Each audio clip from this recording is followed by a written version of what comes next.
Good evening my dear subscribers. आज मैं फिर कई दिनों के बाद आप लोग के बीच आया हूँ एक नए वीडियो के साथ। सबसे पहले मैं आप लोग को एक बहुत बड़ी खुशी की बात बता दूं कि मैंने आप लोग के कारण बोर्ड चेंज कर दिया है, क्योंकि इससे पहले जो बोर्ड था उसमें जो मैं लिखता था तो बहुत ज़्यादा क्लियर नहीं आ रही थी।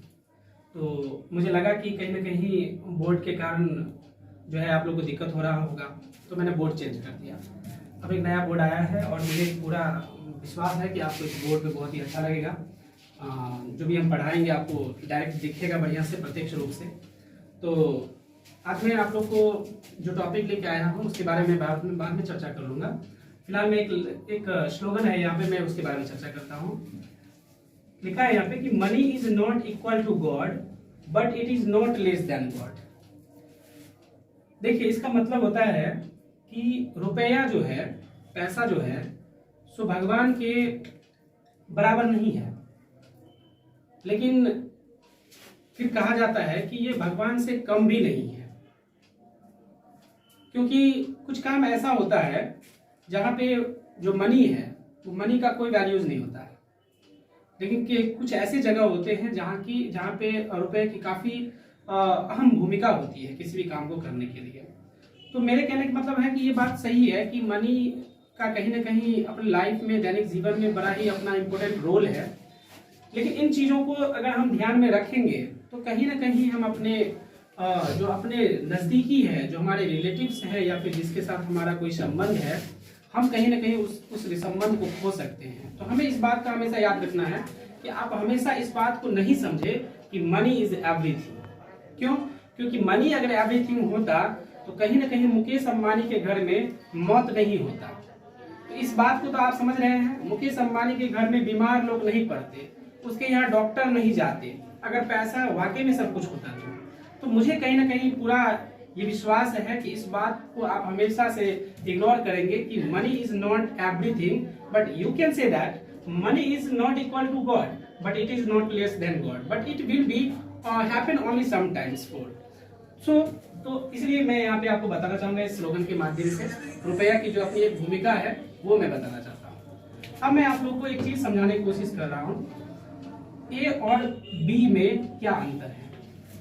मैं आपको हमेशा से यही वीडियो देते आ रहा हूँ कि मैं आपको आज ए और बी में अंतर समझाऊंगा।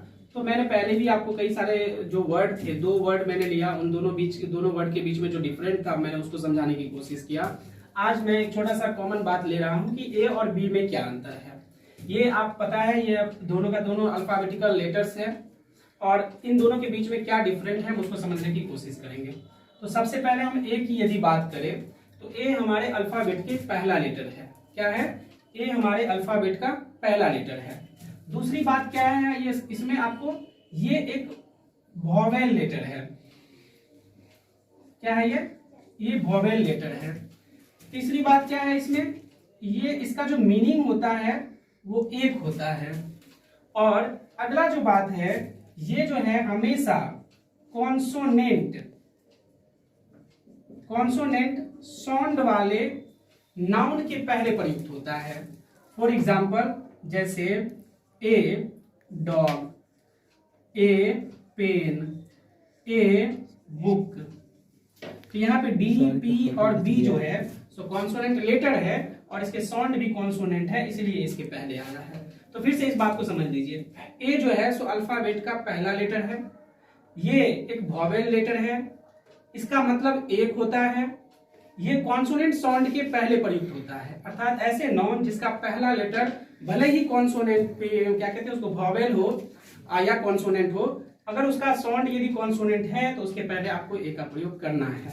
तो ये बातें थी ए का। अब हम आपको बी के बारे में बात बता रहे हैं। बी जो है सो अल्फाबेट का दूसरा लेटर है, आपको भी पता होगा ये बात बढ़िया से। इसका कोई अपना मीनिंग नहीं होता है, ये भी याद रखिएगा। इसका ये कोई वोवेल या कॉन्सोनेंट, ये वोवेल नहीं होता है, ये हमारा क्या है, ये कॉन्सोनेंट लेटर है। जैसे कि यहाँ पे आपको मैंने बोला कि ये ए जो है सो वोवेल लेटर है और ये हमारे क्या है, कॉन्सोनेंट। तो बी जो है तो अल्फाबेट का दूसरा लेटर है और ये कॉन्सोनेंट लेटर है। इसके अलावा बी की कोई क्वालिटी नहीं है।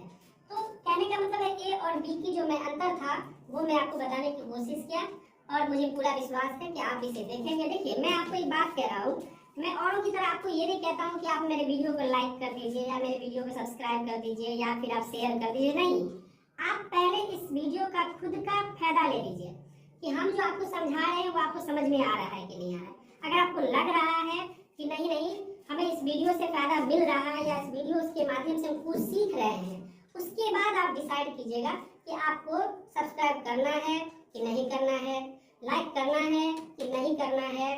और एक बहुत बड़ी बात, इस साल जो मेरे यहाँ जो 12th के स्टूडेंट था सभी ने परीक्षा दिया है और बहुत ही बढ़िया से परीक्षा दिया है और मैंने अपने हिसाब से बहुत ही कोशिश किया उसकी बेहतर तैयारी के लिए और उन लोग ने भी काफ़ी अच्छा से तैयारी किया है। अब मैं आप लोग को एक बात बताना चाहता हूँ कि मेरे यहाँ आपको 20 तारीख के बाद से स्पोकन की बैच शुरू होने वाली है। ऐसे बच्चे जो आपको इंटर एग्जाम दे दिए हैं और घर पे हैं तो उसको घर पे बैठने से कोई फायदा नहीं है, वो आकर स्पोकन क्लास ज्वाइन कर सकते हैं और आपको मात्र 2000 रुपये में स्पोकन आपको करवाया जाएगा। धारा प्रवाह अंग्रेजी आपको बुलवाने की कोशिश की जाएगी, वो भी मात्र 4 महीना में। तो मुझे पूरा विश्वास है कि आप क्लास ज्वाइन करेंगे